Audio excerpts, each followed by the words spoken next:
வணக்கம். நம்ம GR academy மூலமா நிறைய டாக்டிக்ஸ் நம்ம பார்த்துட்டோம். மேக்சிமம் செஸ்ல உள்ள டாக்டிக்ஸ் எல்லாம் பார்த்து முடிச்சிட்டோம். இப்போ நம்ம ஒரு ஜெனரல் ஸ்ட்ராட்டஜி கேம் எப்படி இருக்கு, ஒரு 2 கேம் நம்ம பார்க்க போறோம்.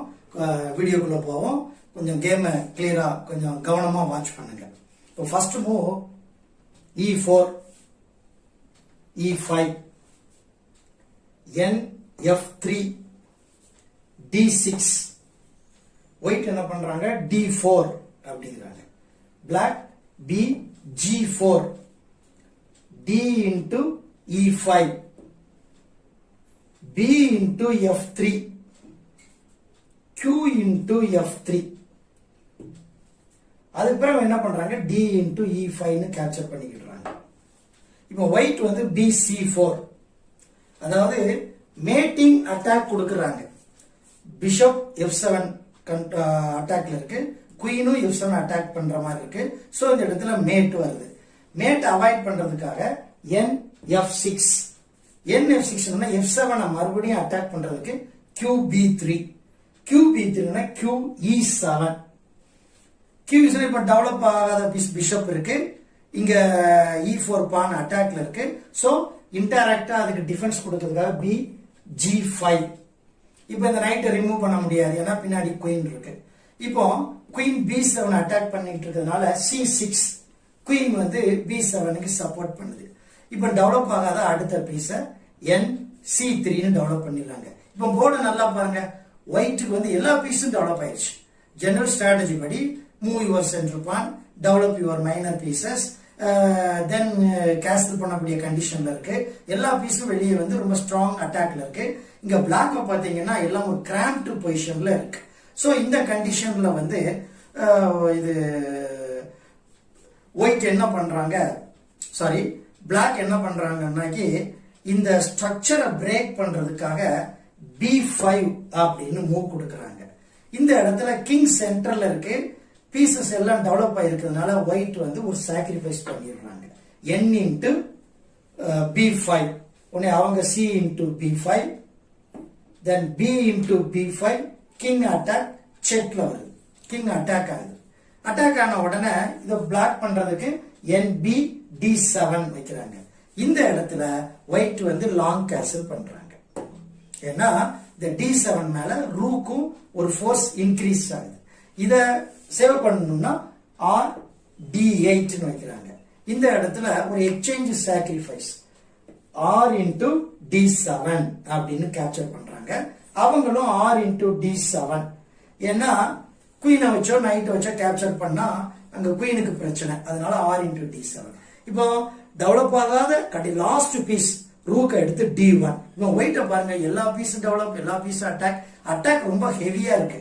இப்போ இந்த பொசிஷனை பார்த்த உடனே பிளாக் என்ன பண்றாங்க, QE6 எக்ஸ்சேஞ்ச் பண்ணிடலாம்னு பாக்குறாங்க. ஆக்டிவ் கண்டிஷன் இருக்கிறப்போ பொதுவா எக்ஸ்சேஞ்ச் வரக்கூடாது. அதனால ஒயிட் அந்த ஸ்ட்ராட்டஜி படி எக்ஸ்சேஞ்ச் வராம பிஷப் இன்டு D7 அப்படின்ட்டு கேப்சர் பண்றாங்க. இதுக்கு நைட்டை வச்சுதான் கேப்சர் பண்ண முடியும். N into D7 அப்படின்னு பண்றாங்க. இப்போ இந்த கண்டிஷனை பாருங்க, பிஷப் D8 ஸ்கொயர் கண்ட்ரோல் பண்ணிட்டு இருக்கு.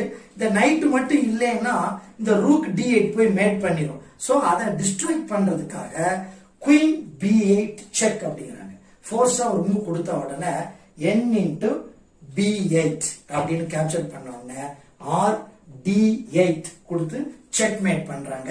இந்த கேம்ல பீசஸ பாருங்க, பிளாக் ஒயிட்டினுடைய பான் ஸ்ட்ரக்சரை பாருங்க, எத்தனை பான் மூவ் பண்ணிருக்கான்னு பாருங்க, பிளாக்னுடைய கிராம்ப்ட் பொசிஷனையும் பாருங்க. இது ஒரு டெவலப்மெண்ட்டை பொறுத்தவரை ரொம்ப பெர்ஃபெக்டான ஒரு கேம் அப்படின்னு சொல்லலாம். இப்போ அடுத்த கேமை நம்ம பார்க்க போறோம், அதையும் நீங்க கவனிச்சுக்கிடுங்க.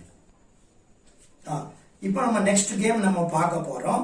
இதுல ஃபர்ஸ்ட் மூவ் அவங்க என்ன பண்றாங்க, F3 அப்படின்னு ஒரு மூவ் கொடுக்கறாங்க. பிளாக் G5 அப்படின்னு கொடுக்கறாங்க. இதுல சப்போர்ட் ஒன்னும் இல்ல. சோ N into G5 னு அடிச்சிடுறாங்க. N into G5 கேப்சர் பண்ண உடனே அவங்க என்ன பண்றாங்க, E5, ஏன்னா குயினை வச்சு நைட்டை அட்டாக் பண்றாங்க. அவங்க உடனே என்ன பண்றாங்கன்னா D4, அந்த நைட்டுக்கு ஒரு பிஷப் சப்போர்ட் வருது. இப்போ H6 அப்படின்னு மூவ் பண்றாங்க. H6 உடனே NF3 F3 உடனே E4 அப்படின்னு புஷ் பண்ணி மறுபடியும் அட்டாக். உடனே NE5 D6 கொடுத்து மறுபடியும் அதே நைட் அட்டாக். உடனே NC4 B5 பான் மூவ் பண்ணி மறுபடியும் அதே நைட் அட்டாக். உடனே NE3 அப்படின்ட்டு கொண்டு போறாங்க. NE3 அப்படின்ன உடனே அவங்க என்ன பண்றாங்க, D5 மூவ் பண்ணிருக்கிறாங்க. இந்த இடத்துல ஒயிட் என்ன பண்றாங்க, C4 அப்படின்னு மூவ் பண்றாங்க. மூவ் பண்ண உடனே B into C4. இப்போ ஒயிட் வந்து NC3. இந்த பான் மேல 2 ஃபோர்ஸ் இருக்கு. சோ C6 அப்படின்ட்டு அவங்க மூவ் பண்றாங்க. C6 அவங்க வந்து G3 அப்படின்னு ஒரு மூவ் கொடுக்கறாங்க. G3 அப்படின்னு மூவ் கொடுத்த உடனே NE7 ஒரு மூவ். எல்லாமே இதுல வந்து ரொம்ப ஸ்ட்ராட்டஜி படி மூவ் பண்றாங்க அப்படின்னு இல்ல. ஒயிட் ஒரு மூவ் பண்றாங்க, பிளாக் ஒரு மூவ் பண்றாங்க. உடனே அவங்க என்ன பண்றாங்க, NG2 அப்படின்னு ஒரு மூவ் கொடுக்கறாங்க. NG2 உடனே F5 அப்படின்னு பிளாக் மூவ். இந்த இடத்துல ஒயிட் என்ன பண்றாங்க, பிஷப் F4. பிளாக் வந்து BG7 அப்படின்னு மூவ் பண்றாங்க. BG7 அப்படின்னு மூவ் பண்ண உடனே அவங்க வந்து F3 அப்படின்னு ஒரு மூவ் கொடுக்கறாங்க, பான் மூவ். இந்த இடத்துல குயின் D6 வச்சு D4 மேல 2 அட்டாக் வருது.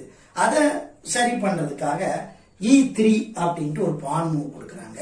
இந்த இடத்துல Q into B2 கேப்சர் பண்றாங்க. நைட்டு சப்போர்ட் இல்லாம இருக்கு. சோ RC1 அப்படின்னு வச்சு சப்போர்ட் பண்றாங்க. இந்த இடத்துல பிளாக் என்ன பண்றாங்க, E into F3 அப்படின்ட்டு கேப்சர் பண்றாங்க. இப்போ நைட் அட்டாக். நைட் அட்டாக் நைட்டை சேவ் பண்ணணும்னு நினைச்சு NH4 கொண்டு வராங்க. பிளாக் ஒன்லி ஒன் மூவ் பண்றாங்க. F2 மூவ் பண்ணி கேமை பினிஷ் பண்றாங்க, செக்மேட் பண்றாங்க. இப்போ முதல்ல காட்டின கேமையும் பாருங்க, இந்த கேமையும் பாருங்க.